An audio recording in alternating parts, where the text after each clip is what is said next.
abbiamo voluto invitarvi a questa conferenza stampa per presentare questa iniziativa, che è un'iniziativa emergenziale, diciamo. Abbiamo visto che la Procura di Venezia ha avviato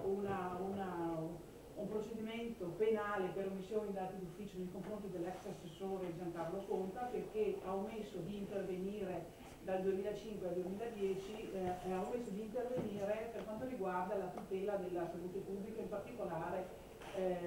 l'inquinamento dovuto alle polveri sottili. Voi sapete che in questi giorni c'è un'emergenza Veneto dettata dalle polveri sottili. Sulla Padova abbiamo già 27 giorni dal primo dell'anno, sapete che sono 35 i giorni limiti in un anno, quindi le previsioni sono pessime nei prossimi giorni e quindi la situazione è di autentica emergenza, tanto che Milano dopo 12 giorni blocca le auto, ma le nostre città fanno operazioni di marketing tipo Padova, che blocca 4 ore le domeniche pomeriggio nella zona del centro storico, che praticamente sono operazioni che non servono praticamente a niente, quasi a niente, se non a aiutare gli abitanti della città. L'azione popolare è un'iniziativa innovativa che è prevista dal testo unico delle leggi degli enti locali, ed è un'iniziativa che vede come agente primo il cittadino che esercita il diritto di cittadinanza e dice: attenzione, se come abbiamo visto e come adesso siamo in fase di verifica, perché noi ci siamo costituiti parte civile ma non sappiamo ancora se ce l'accetteranno, perché l'udienza sarà l'11, quindi venerdì prossimo, ma non sappiamo ancora quali. Se viene rinviata a giudizio ovviamente l'assessore Conta, perché è una richiesta di rinvio a giudizio, quindi non lo sappiamo. Non sappiamo nemmeno, perché i giornali non ci hanno dato notizia, se comuni o province che noi abbiamo sollecitato con la nostra iniziativa ad intervenire siano intervenuti, perché il silenzio su questa cosa, cioè non si sono manifestati, quindi ci sono una serie di cose che si stanno evolvendo. Quello che è interessante è che appunto il legislatore ha inteso appunto dare la facoltà al cittadino di dire: attenzione, comune e provincia,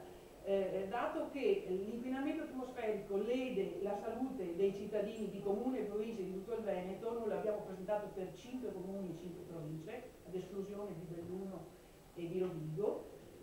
dato che il danno è rivolto a tutti gli abitanti di tutte le città, di tutte le province, noi ci saremmo anche aspettati che i comuni e province si fossero costituiti parte civile, quindi la legge dice: lo potete fare voi cittadini, a nome per conto del comune, del vostro comune, della provincia, lo potete fare. E noi l'abbiamo fatto. Adesso aspettiamo. C'è un dato che va diciamo, posto alla vostra attenzione ed è quello dell'inquinamento atmosferico e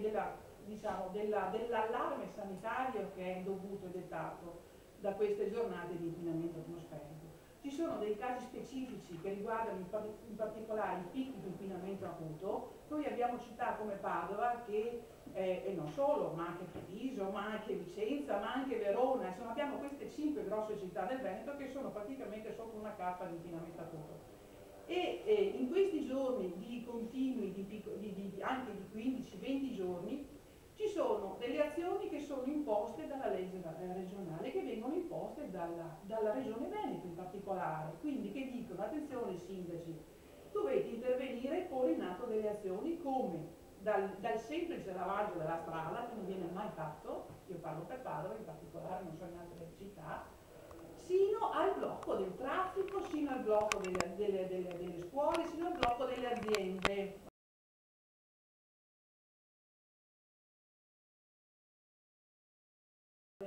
E quindi noi speriamo che questo processo possa essere anche assolutamente seguito dai mezzi di informazione, ma c'è anche un'altra cosa, perché poi alla fine per noi è assolutamente importante che davvero l'emergenza ambiente